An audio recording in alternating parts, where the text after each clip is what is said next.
Olá, bem-vindos para mais um estudo da obra Os Mensageiros, pela psicografia de Chico Xavier, ditado pelo Espírito Emmanuel.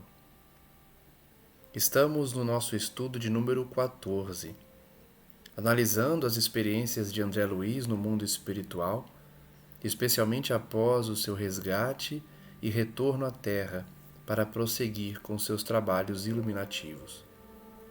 No último estudo, analisávamos o momento posterior ao auxílio de André Luiz, Vicente, Aniceto, Alfredo, Ismália e tantos outros colaboradores para os espíritos que dormem no além.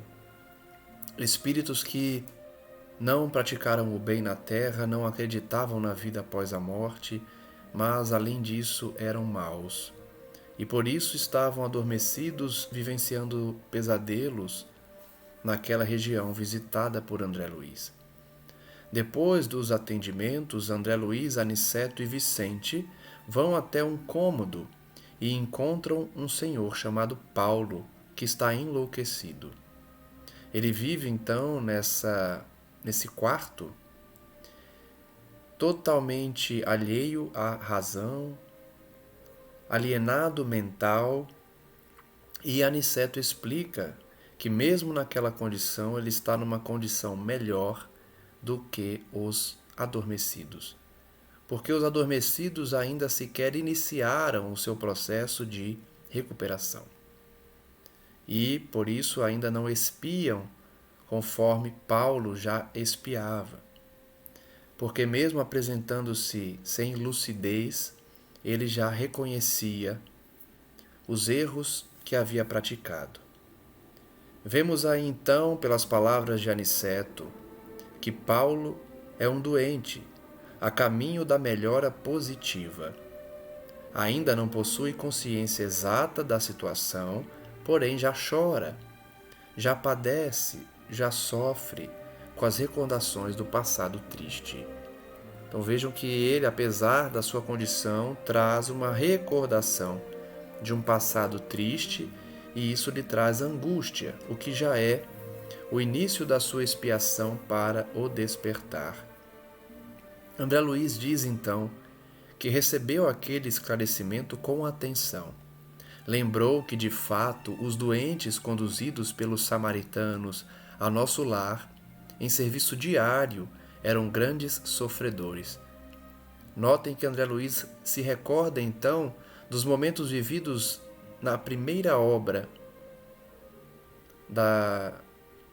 desses livros que complementam a doutrina, na obra intitulada Nosso Lar. Os sofredores resgatados pelos samaritanos e encaminhados a nosso lar chegavam diariamente e eram grandes sofredores. Os que não acusavam padecimentos atrozes revelavam o estranho pavor das sombras. Então haviam aqueles que sofriam terríveis consequências das suas atitudes e outros que tinham muito medo, verdadeiro pavor da escuridão. A única entidade que ali observara com absoluta inconsciência da própria miséria fora a de pobre vampiro que não encontrara guarida nas câmaras de retificação. O leitor desavisado pode se deparar com essa página da obra e pensar que se trata de uma obra fantasiosa, porque André Luiz está usando aí a expressão vampiro, né? Nós sabemos que esse vampiro aí não é o vampiro dos filmes hollywoodianos, das histórias para as crianças. Não é esse arquétipo do vampiro da Transilvânia. Vampiro aqui, como ele já explicou na primeira obra, são aqueles que sugam a energia vital dos indivíduos. Por isso, essa nomenclatura vampiro, como se sugasse o sangue, né? Mas na verdade eles sugam as energias, o fluido vital, o depósito de energia vital que nós trazemos para a encarnação. Por isso, inclusive, que o Criador desse personagem na literatura, no entretenimento, certamente recebeu essa intuição ou visitou uma região em que espíritos vampirizadores deveriam sugar a energia vital dos encarnados, e aí o Criador, o artista, trouxe essa memória do mundo espiritual e criou o personagem que suga o sangue, que tem essa perfeita correlação com o fluido vital, porque o sangue é o que anima o corpo físico, enquanto que o fluido vital é o que mantém a vida do espírito quando encarnado, mantém a vida do corpo físico nessa correlação com o espírito encarnado. Então, André Luiz destaca que, de fato, de todos os sofredores que ele se recordava em nosso lar, somente um deles chegou inconsciente, demonstrando que a observação de Aniceto estava correta quando diz que o inconsciente ainda não iniciou a sua trajetória de redenção. Logo, os que foram resgatados em nosso lar já tinham consciência, já estavam despertos. Sofriam, eram de fato sofredores, porém não estavam mais no estado de inconsciência. Nosso instrutor, diz André Luiz, sem qualquer preocupação de transformar o doente em cobaia, recomendou a ele: concentrem no Paulo a capacidade de visão. Então, Aniceto recomenda a André Luiz e a Vicente que se concentrassem no Paulo, para que aquela ampliação de visão que eles já traziam por conta da terapêutica antes do início da viagem, como vocês já sabem, pudessem enxergar mais além. Estimulado então pela experiência anterior, que foi quando André Luiz pôde ver o íntimo de uma senhora que estava adormecida, e ele pôde enxergar o que ela tinha feito, o que ela estava sonhando, aquele pesadelo que ela trazia pelo assassinato do seu amante na última existência. Então André Luiz se lembrou desse momento e ficou estimulado para novamente fixar no doente todo o seu potencial de observação. Aos poucos, disse André Luiz, caracterizou-se a meus olhos a sua tela mental, parecendo formada em compacta sombra noturna. Então, mais uma vez, a visão expandida de André Luiz e Vicente serviria para que eles enxergassem a tela mental, que nós já estudamos aqui, quando, em espírito, os nossos pensamentos, as nossas atitudes, nossos sentimentos, trazem na nossa tela mental as imagens correspondentes, que espíritos aptos podem ler essa tela mental. Então foi formada aquela sombra noturna na tela mental do Paulo e, com surpresa, André Luiz afirma que viu formas diversas que se movimentavam. Vários vultos de mulher surgiam, despertando em André Luiz enorme admiração. Entre eles, reparei o de Ismália, como que doente, enfraquecida, ansiosa. Olha só, lendo a tela mental do Paulo, que é um doente ali identificado por Aniceto, para André Luiz prosseguir no seu aprendizado, ele divisa nessa tela mental vários vultos de mulheres. Uma delas, a Ismália, companheira de Alfredo, que é presidente do posto de socorro, coordenador do posto de socorro em que eles estão trabalhando. Alguns homens passavam igualmente, mostrando desesperação, e notei nessas imagens o próprio Alfredo a evidenciar cansaço e extrema velhice prematura. Então, nós começamos a entender quem é Paulo, se recordando aqui da encarnação de Alfredo e Ismália. Lembrem-se, e aqui eu vou relembrá-los, de que Alfredo desconfiou da fidelidade de Ismália, sendo que ele estava errado, porque foi vítima de uma calúnia. Só que Ismália sofreu muito, abandonada por Alfredo. Então Paulo deve ser o sócio de Alfredo, que inventou essa calúnia. Mas vamos entender quem é Paulo. Sobre Paulo, então, vozes misteriosas se faziam ouvir. Choviam maldições e blasfêmias.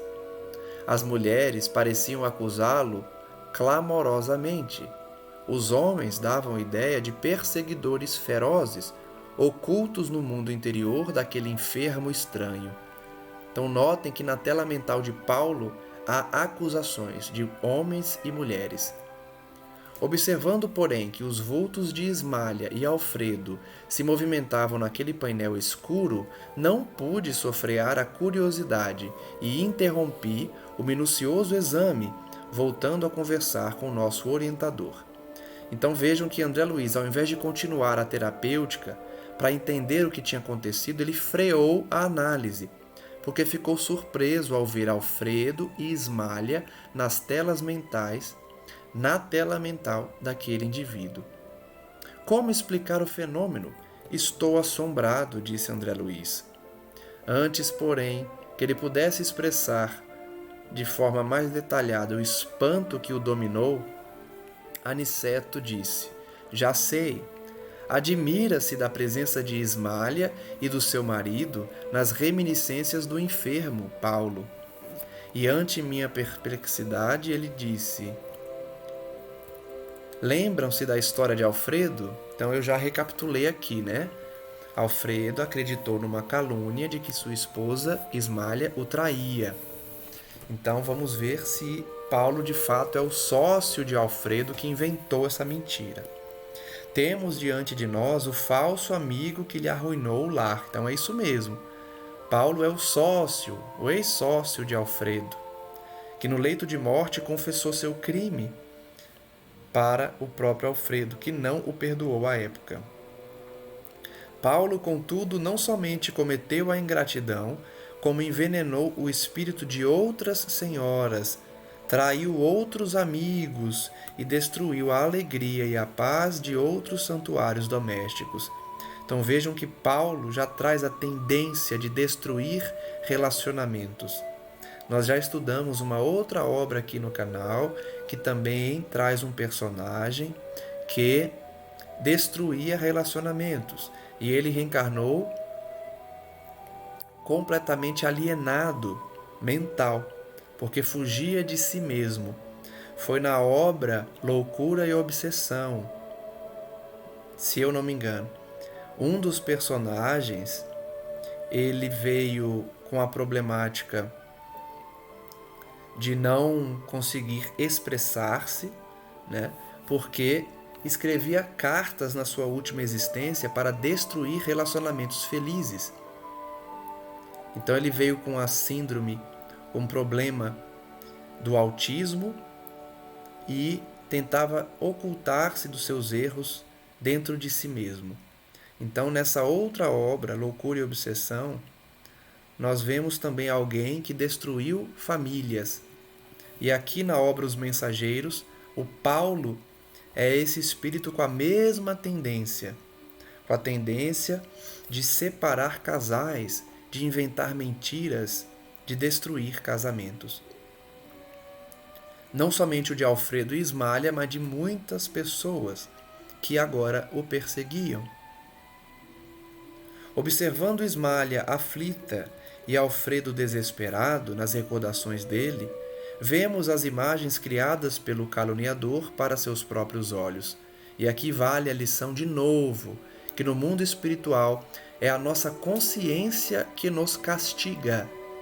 É a nossa consciência que mostra para nós o que fizemos o tempo inteiro, a fim de que enfrentemos as nossas atitudes e peçamos perdão, nos coloquemos na posição de resgatar as faltas cometidas. Então a consciência de Paulo mostrava para ele o tempo inteiro, por isso ele estava alienado mental. As figuras de Alfredo e de Ismália, sofrendo por causa da sua calúnia. Nossos amigos deste posto evolutiram,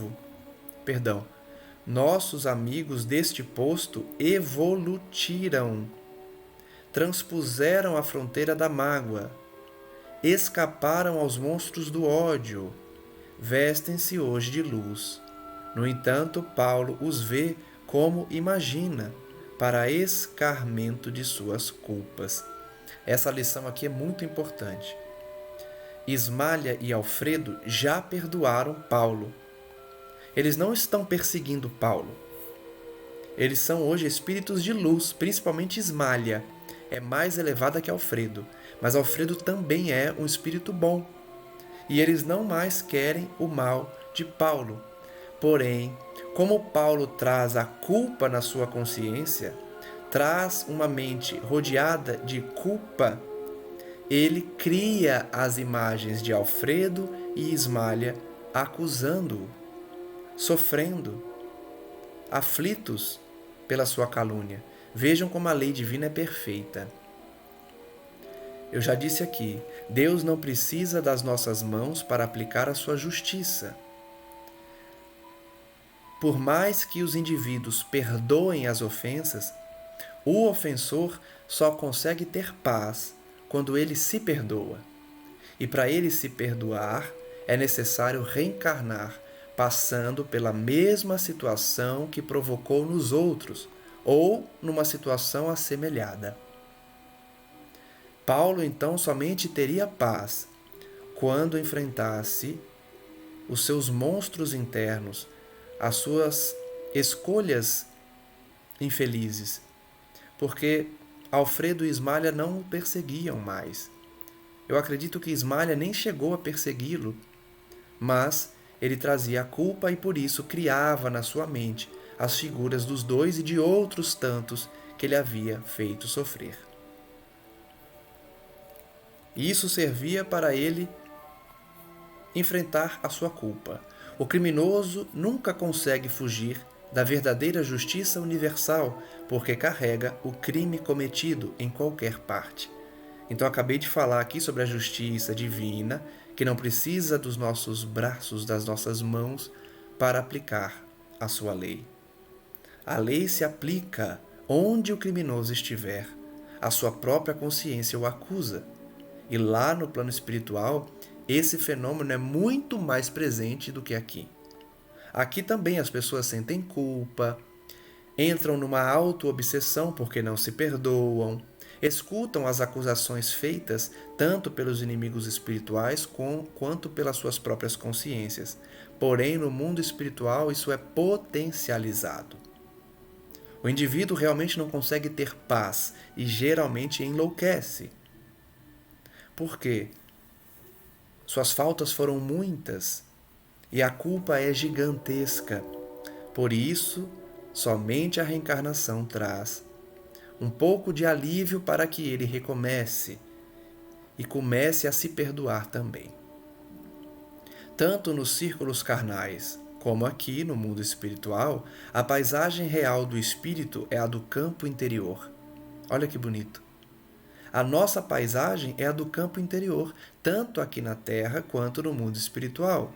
Por isso que Jesus disse, não ajunteis tesouros na terra, onde a consome e os ladrões roubam. Ajuntai tesouros no céu, que é justamente essa paisagem real. O campo interior que nós levaremos ao mundo espiritual. Nós não levaremos os bens materiais. A casa, o carro, o dinheiro, a fortuna. Não. Fica tudo aqui. E se nós não tomarmos cuidado, ficamos juntos. Ficamos presos à terra pelo apego aos bens materiais.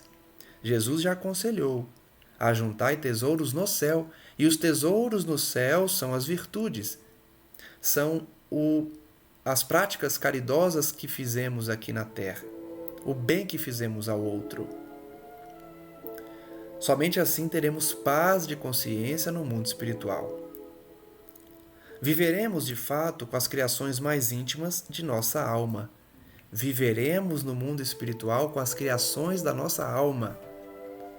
basta cultivarmos alegrias, amores, paz, para colhermos no plano espiritual esse mesmo conteúdo. Reparando minha dificuldade para compreender de pronto, André Luiz disse. Aniceto então prosseguiu. Para melhor explicar, recordemos a crucificação do Mestre Divino. Sabemos que Jesus penetrou na glória sublime logo após a suprema dor do Calvário. Logicamente, Jesus retornou aos altos planos da espiritualidade depois da crucificação. Entretanto, estamos ainda a vê-lo frequentemente pendurado na cruz, martirizado pelos nossos erros, flagelado pelos nossos açoites, porque a visão interior a isso nos compele. Olha que lição valiosa. Jesus já nos perdoou.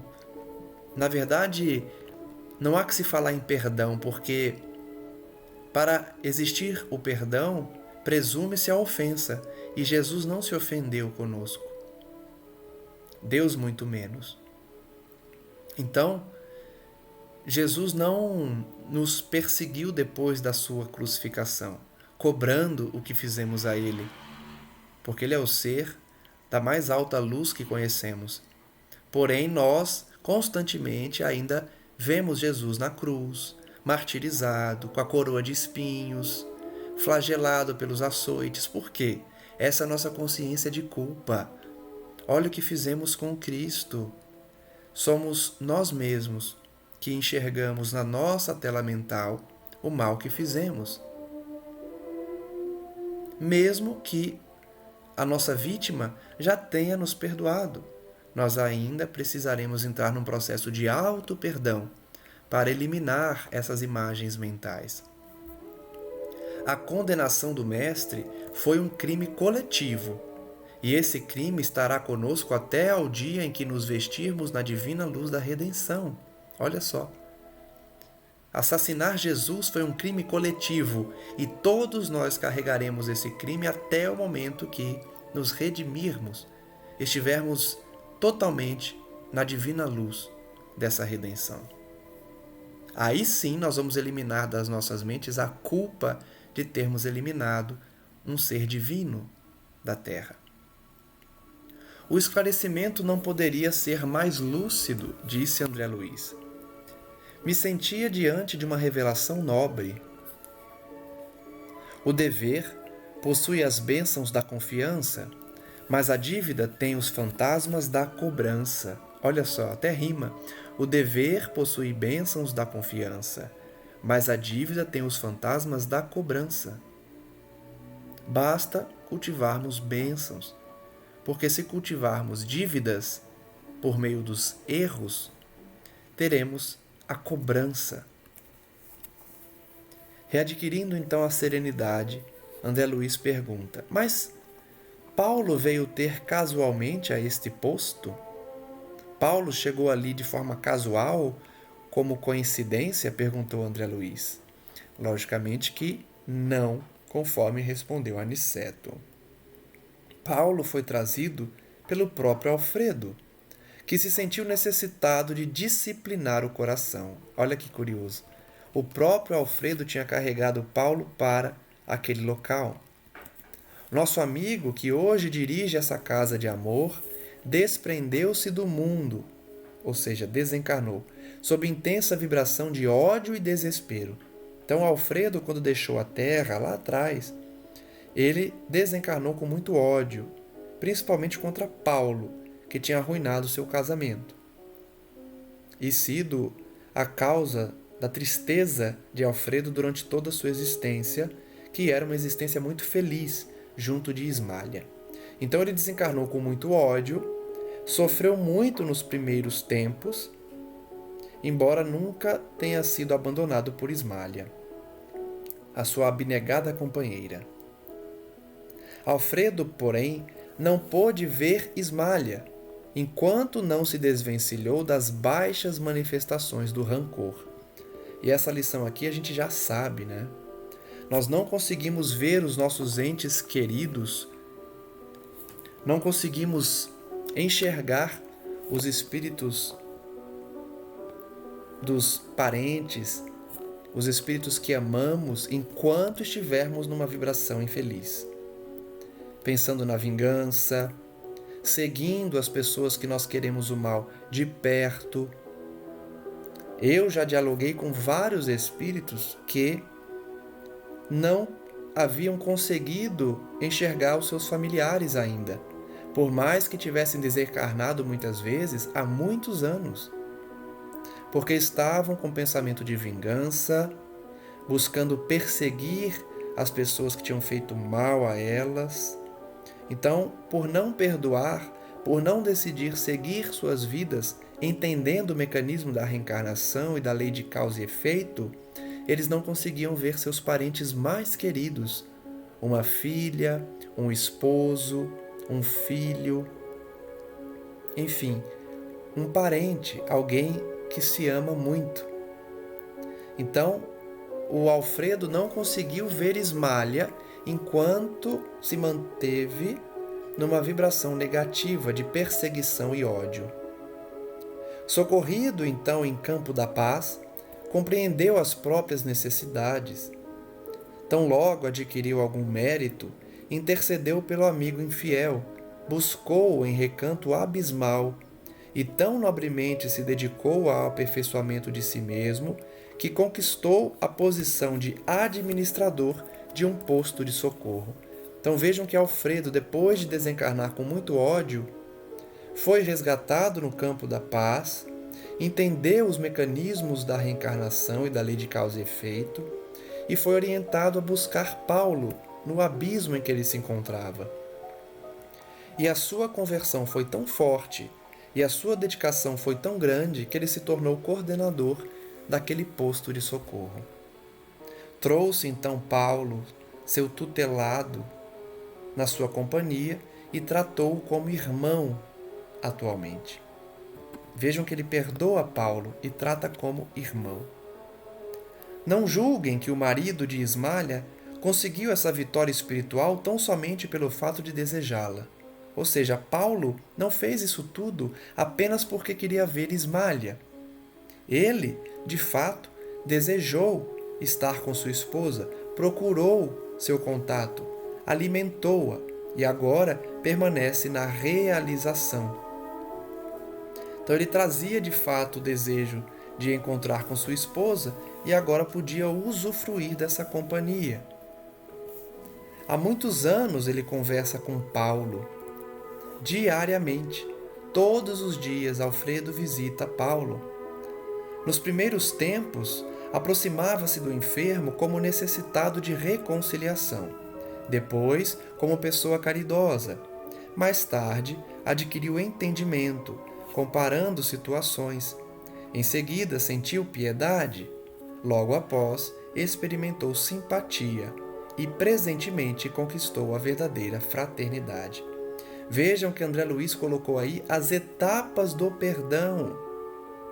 Alfredo trouxe Paulo dos abismos, começou a visitá-lo para fazer as pazes com ele, depois para fazer a caridade para com ele, depois, quando ele entendeu os mecanismos da lei, quando ele adquiriu conhecimento, entendimento, ele passou a comparar situações, ou seja, o que ele tinha feito contra outras pessoas ou até mesmo contra o Paulo, ele entendia o porquê de ter sofrido o que sofreu e aí sentiu piedade do Paulo, vindo a ter simpatia e hoje fraternidade, o amor sublime de irmão pelo ex-inimigo. Então vejam que foi um processo longo. Ninguém pede aqui, nem os espíritos pedem nas obras da codificação de Kardec e nas obras complementares, o perdão imediato. Eles sabem que a gente não consegue perdoar rapidamente as ofensas. O que eles pedem é a tentativa, o esforço diário para vencer o ódio, a revolta e a perseguição daqueles que nos fizeram mal. Fazendo pequena pausa, voltou a dizer Aniceto: como veem, o ensinamento de Jesus quanto ao batei e abrir-se-vos-á é muito extenso. Falei agora há pouco do Sermão da Montanha, quando Jesus falou de não ajuntarmos tesouros na terra. E agora André Luiz traz um outro trecho desse mesmo sermão. Batei e abrir-se-vos-á. Procurai e achareis. Pedi e obtereis. No plano da carne, insistimos à porta das coisas exteriores, procurando facilidades e vantagens. Então, na terra, a gente procura bens materiais, posições de destaque social, poder, né?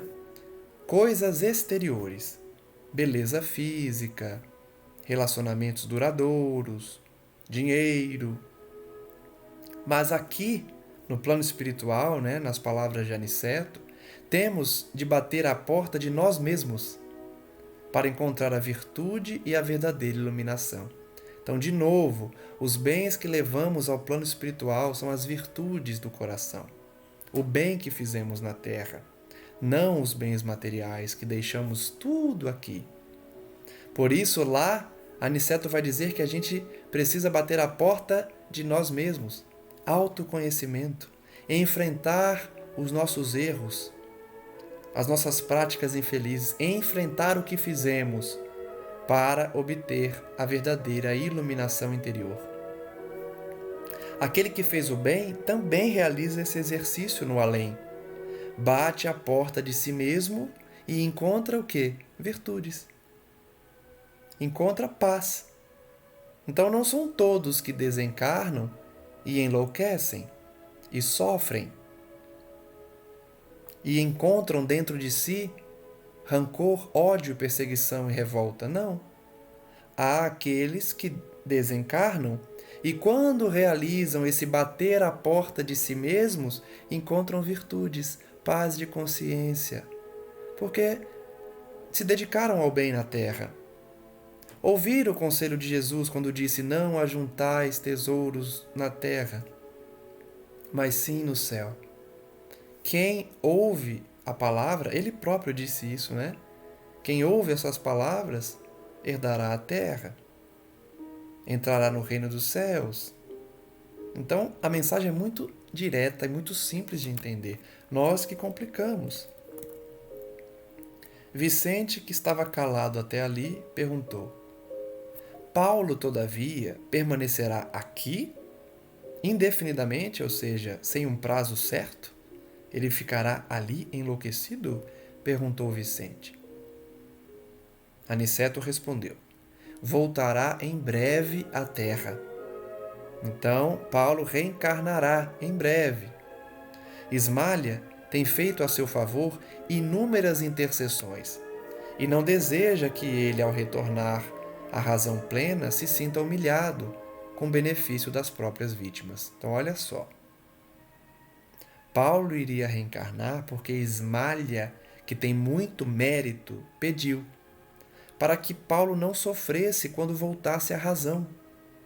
Ele não iria ficar louco para sempre ali. Uma hora ele iria despertar a sua razão, voltar a si. E Ismália não queria que, quando ele voltasse à razão, encontrasse essas telas mentais, suas vítimas, porque ele sofreria muito. Então ela, muito sábia que é, pediu que Paulo reencarnasse para que essa razão voltasse aqui e ele não sofresse tanto. Uma das irmãs, por ele caluniada no mundo, já voltou à terra, já reencarnou. E a abnegada esposa de Alfredo pediu-lhe que recebesse Paulo como filho, tão logo seja oportuno. Então olha que interessante. O Paulo foi tão ruim que ele caluniou a própria irmã. Ele caluniou um monte de gente. E aqui a obra revela que ele caluniou a própria irmã. Olha como ele era ruim. E às vezes a gente tem essa ideia de desejar o mal para essas pessoas, né? Porque nós somos inferiores ainda. Então nós vemos alguém que calunia todo mundo, fala mal da própria mãe, do próprio irmão, da própria irmã, faz mal para a família. E a gente condena essa pessoa, a gente quer que ela sofra, porque é uma pessoa má. Mas a obra aqui ensina, ele é um coitado, ele é uma vítima das próprias atitudes. Ele, que havia caluniado a própria irmã, estava enlouquecido no além. E Ismalha então pediu para sua irmã, que já estava reencarnada, que recebesse o irmão que a caluniou como filho.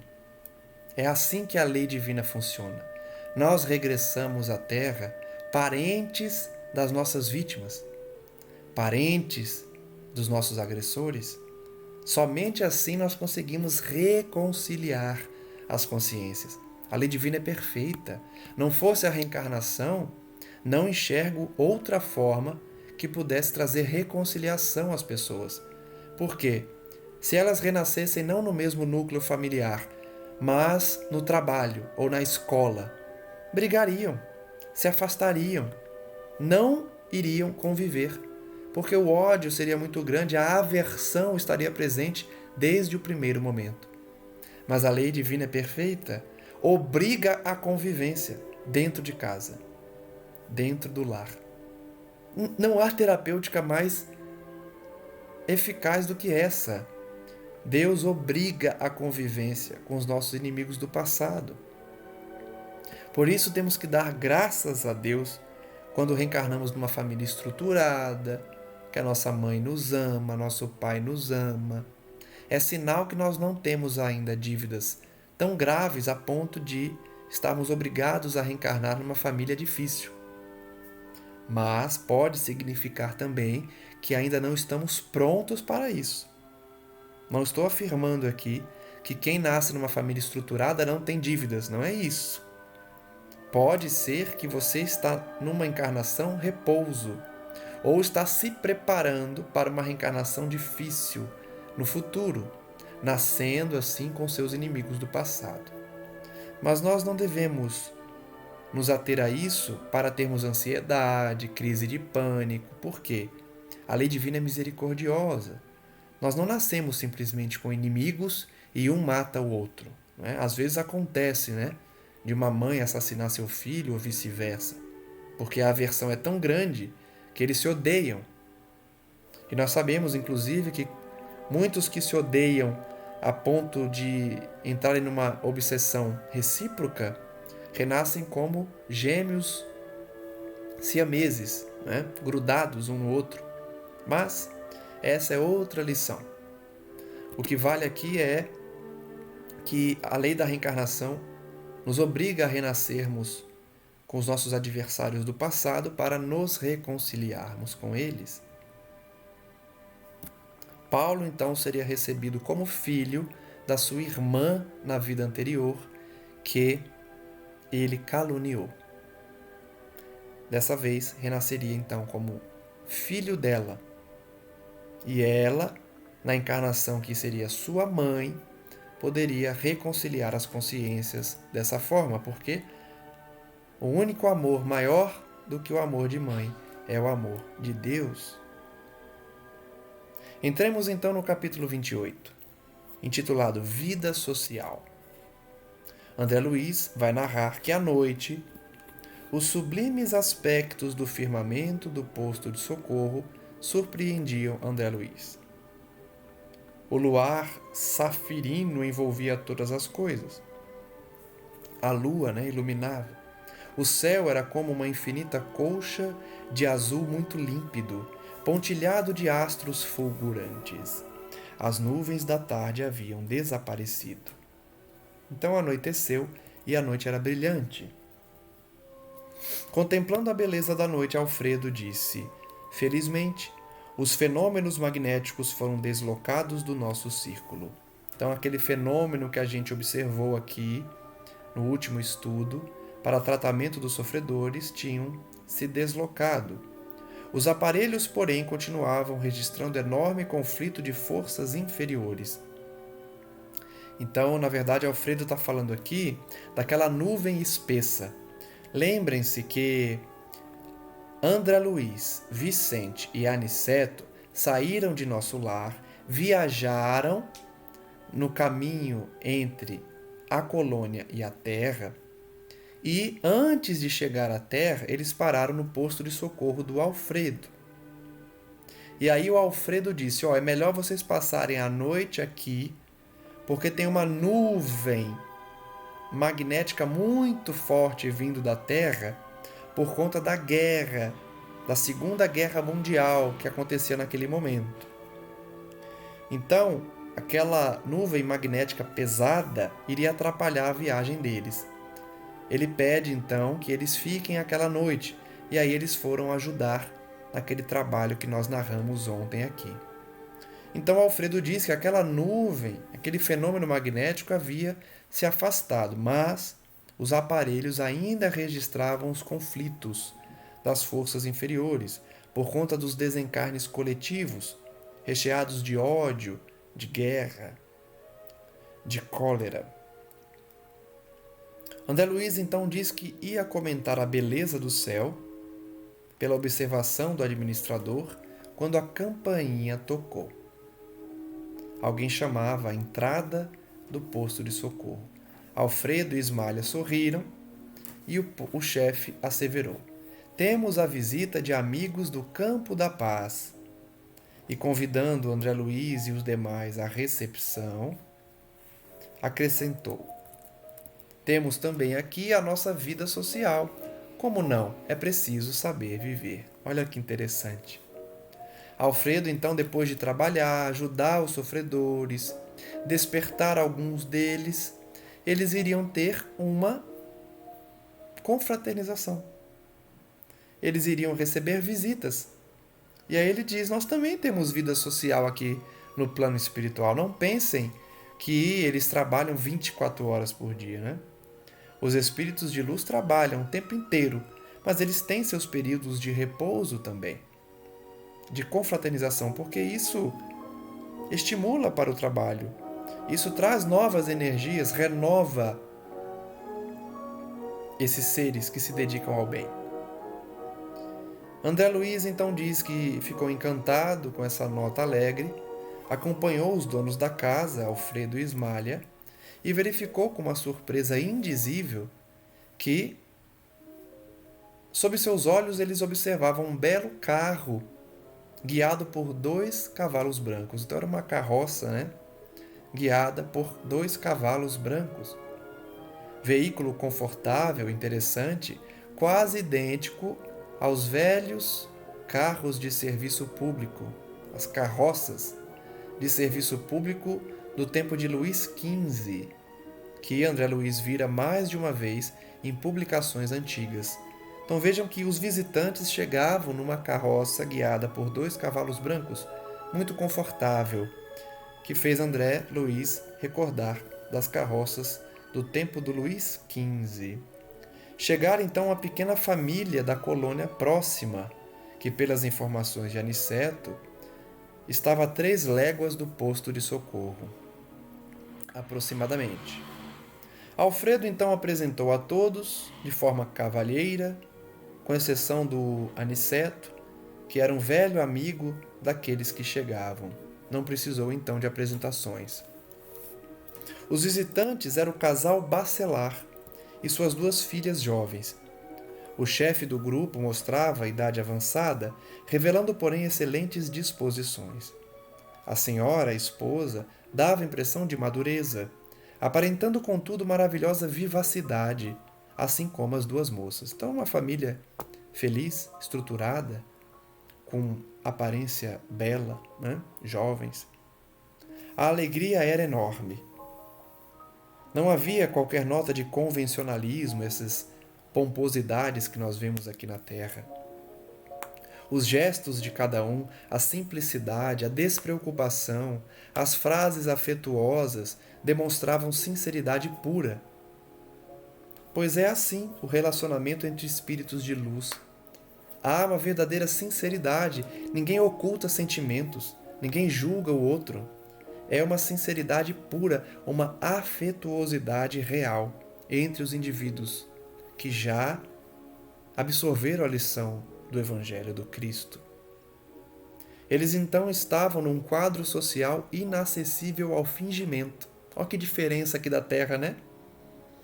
Quantas vezes nós somos falsos ou as pessoas são falsas para conosco, fingindo que gostam de nós, ou nós fingimos que gostamos dos outros? No plano espiritual superior, não.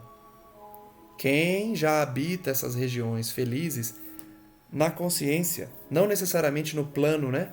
Porque eles estavam situados ali num posto de socorro próximo à crosta da terra, ou seja, não era um lugar de elevação espiritual, mas as suas consciências habitavam um plano superior, isso que importa. Eles já dividiam então uma convivência sem fingimentos, sem pomposidade, sem vaidades. Voltando então ao interior da casa, nessas grandes manifestações de júbilo familiar, André Luiz diz que os recém-chegados eram amigos de longa data, que vinham ao encontro de Ismália, a esposa de Alfredo, que inclusive habita regiões superiores. Estava ali de passeio, a passagem, a trabalho, logicamente, mas visitando seu esposo. A nobre senhora pareceu a André Luiz muito contente. Expediu recados afetuosos para algumas famílias do posto e, em breves minutos, o castelo recebia várias pessoas que abrilhantavam aquela reunião. Então foi de fato uma festa, né? Uma confraternização. Muitas pessoas foram lá para se reunir com Alfredo e Ismália. Mas não é uma festa como vemos aqui na Terra, certamente, né? É um encontro sadio, feliz, alegre, onde não há qualquer abuso, não há bebidas, não há comida para estimular a gula. Há corações sinceros que se reúnem para trocar reminiscências, experiências e afetuosidades. André, então, se sentiu insignificante ali, onde haviam tantos amigos iluminados, e ficou só ouvindo. Nos primeiros instantes daquelas conversações particulares, ele ouviu Aniceto perguntar ao senhor Bacelar, que tinha chegado na carroça então: "Como está o serviço?" O velho bondoso respondeu: "Bem, sempre bem. Apenas não podemos fixar demasiada atenção nos companheiros encarnados." Então os serviços iam bem, porém eles estavam focados nos desencarnados. E isso é compreensível, porque eles estão diante de uma guerra mundial. Então eles tinham que receber os desencarnados. E ajuntou com graça: "É indispensável aprender a servir e passar." Essa é a lição dessa obra. Aprender a servir. Comecemos a servir aqui na Terra, né? Ficará mais fácil para servirmos depois no além. Aniceto sorriu e observou: "Compreendo, compreendo. Aliás, o progresso humano não é uma questão de dias. Não tenhamos ilusões. Já estamos falando aqui há algum tempo, né? Que a evolução é lenta, é através de muito esforço, que Alfredo demorou para perdoar Paulo e foi tendo várias etapas para o perdão. Então, da mesma forma, a evolução humana é lenta, não dá saltos. Por isso, o progresso não se dará em alguns dias. Isso é uma ilusão. Percebendo então que Vicente e André Luiz poderiam aproveitar a palestra, Aniceto indicou o novo hóspede a Alfredo, explicando: "Nosso amigo Bacelar é chefe de turmas de assistência aos nossos irmãos do círculo carnal. Então Bacelar também tinha um trabalho de auxílio aos encarnados. Ele tem longa experiência dos homens e conhece como ninguém as suas angústias. Há muito que aproveitar das suas observações." "Não tanto, meus caros", disse o senhor Bacelar de bom humor. "Não tanto. Sou simples companheiro de vocês, cumprindo deveres por acréscimo da misericórdia divina." Essa posição de humildade e simplicidade é muito natural nos espíritos superiores. Não há aqui nenhuma forçação vaidosa de querer parecer humilde, parecer simples e pequeno. Não. É uma manifestação sincera de humildade que esses espíritos apresentam. Reconhece-se a boa árvore pelos frutos. Não há que se duvidar da humildade desses espíritos, porque somente produzem bons frutos. Não são os chamados falsos profetas. Então ele disse que não poderia fazer muito em razão das suas deficiências naturais, fazia o que conseguia. Estamos certos do grande proveito da sua palavra, disse Vicente, que estava calado até então. Tudo o que nos disser sobre o problema de assistência constituirá para nós um ensinamento precioso, André Luiz disse. Eles queriam colher experiências de mais um servidor do Cristo. Tudo é aprendizado para André Luiz e Vicente. O novo amigo, então, Bacelar, olhou para os dois com inteligência e perguntou: Vocês foram médicos no mundo? Sim, os dois responderam. O senhor Bacelar então pensou por um tempo e disse: Sempre gostei de conversar com os amigos, recorrendo aos símbolos sugeridos pela profissão que exercem, médicos. Mas, no tocante às minhas atividades, não teria muito o que dizer a médicos militantes. Pelo contrário, respondeu André Luiz, seus esclarecimentos enriquecerão nossas experiências, com certeza. Bacelar então sorriu, otimista, e disse: Não creia. Recorde os seus doentes comuns. Muito raramente lembram a medicina preventiva. De modo quase invariável, esperam a positivação das moléstias para buscarem o recurso preciso. Então ele está dizendo, eu duvido muito que possa contribuir, porque é só olhar os seus doentes na Terra. Esperam ficar doentes para buscar o tratamento. Pouquíssimos são os que buscam o tratamento preventivo. Então, os que vêm à procura da cura precisam de anestésicos para que o bisturi possa realizar seu trabalho. Fogem ao regime tão logo surge a primeira melhora. Assim que melhoram, fogem do médico. Confundem o método de tratamento, apenas se registre o primeiro sinal de cura. Questionam os tratamentos quando começam a ficar bons, né? Detestam a dor que restabelece o equilíbrio. Olha só a função da dor. A dor restabelece o reequilíbrio. Quantas vezes falei aqui? Função da dor, função da expiação, entrarmos em equilíbrio de consciências.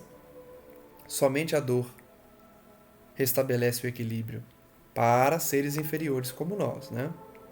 Descontentam-se com a indicação de purgativos, não gostam de tomar os remédios, preferem a medicação de sabor agradável e, sobretudo, quase sempre querem saber muito mais que os médicos. Então vejam que Bacelar sintetiza a postura dos doentes da Terra para dizer que ele também não poderia contribuir com muitas experiências. Esse resumo que ele deu sobre as doenças aos corpos físicos representa no nosso campo de serviço o resumo do programa de assistência aos espíritos doentes encarnados na Terra e com agravantes, porque no nosso setor não podemos manipular a alma como o cirurgião faz com as amígdalas.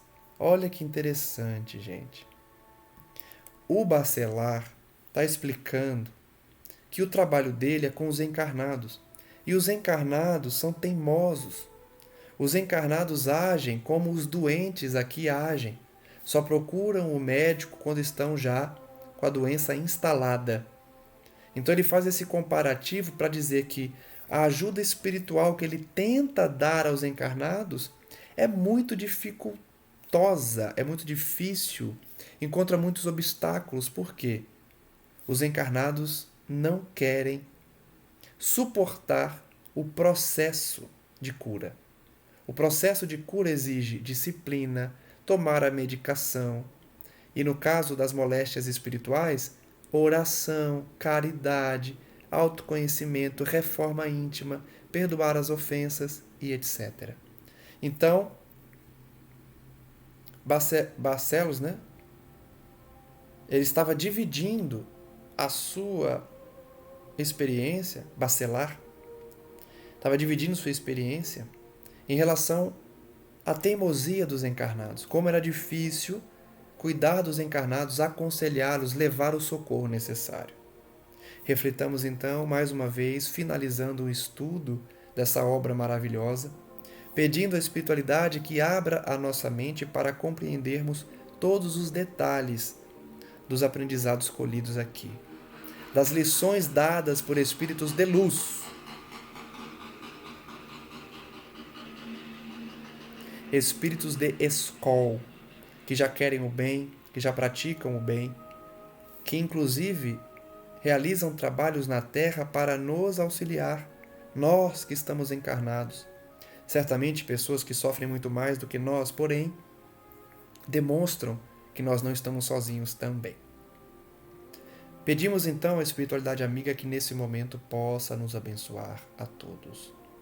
Que estejamos sintonizados com essa energia que desce do alto, para que, em contato conosco, contribuamos também com as nossas energias em favor dos que sofrem.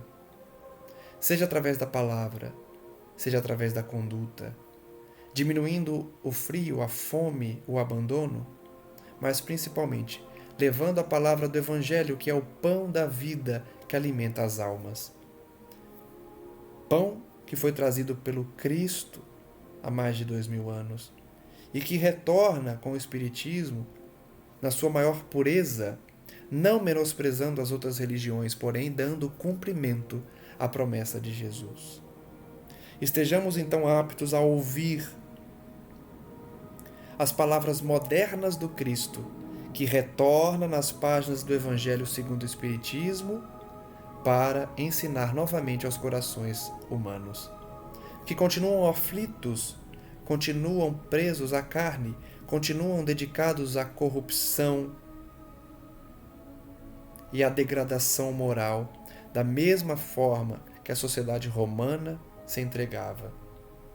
Que nós então possamos nos livrar desses sentimentos enquanto há tempo, já que o mundo passa por um processo de regeneração veloz, que se aproxima e exigirá testemunhos dos cristãos verdadeiros, dos cristãos que já interiorizaram a palavra do Cristo e já praticam os conselhos dos amigos espirituais, dos guias, dos mentores, dos coordenadores dos trabalhos de luz na espiritualidade.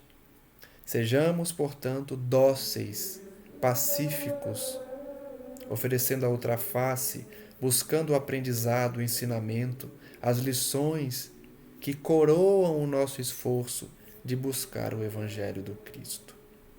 Graças damos a Ti, Senhor Jesus, hoje e sempre, e que essa paz alcance os suicidas, os criminosos, os enfermos do corpo e da alma, e todos aqueles que teimam em ignorar a palavra do Cristo, seja quando veio em carne, seja quando retornou nas palavras das almas comunicantes, nas inúmeras reuniões mediúnicas pela codificação de Kardec.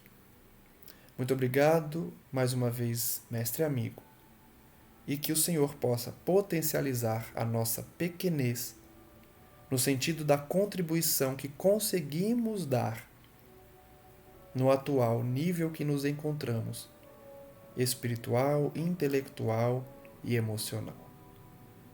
Graças damos a Ti hoje e sempre, e que assim seja. Muito obrigado a todos mais uma vez, e até o próximo estudo, em que prosseguiremos colhendo os benefícios dessa obra bendita. Um forte abraço e até mais.